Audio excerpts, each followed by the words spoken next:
Hey everyone, recording live from the MASFAA conference here at beautiful Margaritaville Resort in Hyannis, Massachusetts. I'm with my good friend Patrick Ziegler, who has over 28 years of higher education financial aid student loan experience. So if this guy doesn't know it, then it's impossible to know.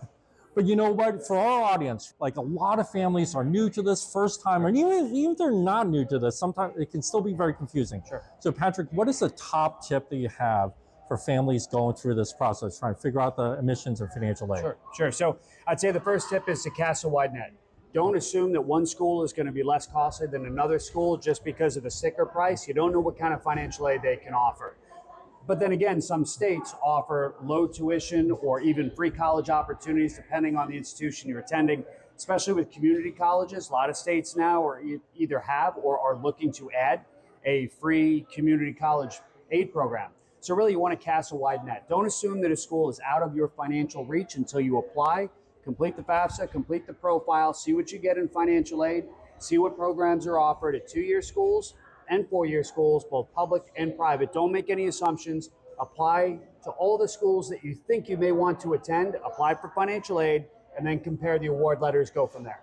Oh, that's a great tip, because oftentimes parents might think that like private schools are more expensive or whatever. Right. But now you also have a ton of experience in the student loan space. So for families that need to borrow to pay for college, what are some of the things that they need to consider when choosing between, let's say, federal loans or private loans? And then within those categories, what are some of the things that they need to look at? So first and foremost, as far as the students go, you want to look at federal loans first. There's no question. Now look, there's been a lot of confusion and concern about whether or not student loans will be forgiven. The only loans that may ever be forgiven are going to be federal loans. They're not going to be private loans.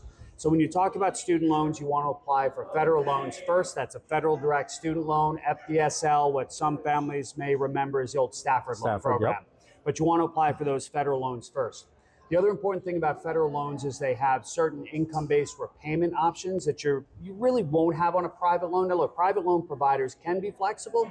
They will never be as flexible as the federal loan programs. And finally, if you're going into some type of a public service field, or you're going to work for the government, maybe the military, you're going to be a teacher, if you work for a 501c3, you may qualify for public service loan forgiveness, where the rest of your debt is forgiven after 10 years, as long as you're on an income-based repayment plan. So much of the debt that you assumed under a federal loan program, FDSL, may actually be forgiven because of the work that you do. So you always want the student to look at the federal loans first.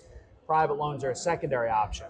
Now, as far as parents go, it's a little more complicated because Parent Plus loans, especially this year, may be more expensive than a private loan if you have a strong credit profile. And federal plus loans are also going to carry an origination fee just north of 4%, whereas most plus loans on the private loan side, so private loans in the parent's name, will not have an origination fee. So then you want to look at which loan product might make more sense for you. And one last point on that, a private parent loan is going to go through traditional underwriting. So you're going to need the credit profile, the debt to income, the higher FICO score, and then you may qualify for a better interest rate. But if your credit history is a little less strong, we are at a conference. We're in the lobby, so it's okay. I apologize for that. So, but if your credit profile isn't quite as strong, then you do want to look at that Parent Plus loan because the underwriting criteria is a little bit more flexible. All they're really going to look at is adverse credit history. So, so you can look at the Parent Plus or the private loan in the parent's name, but when it comes to student, always look at federal loans first. Awesome. Great information as always. Great to see you at the conference. You too, brother. Thanks, Patrick. Thank you.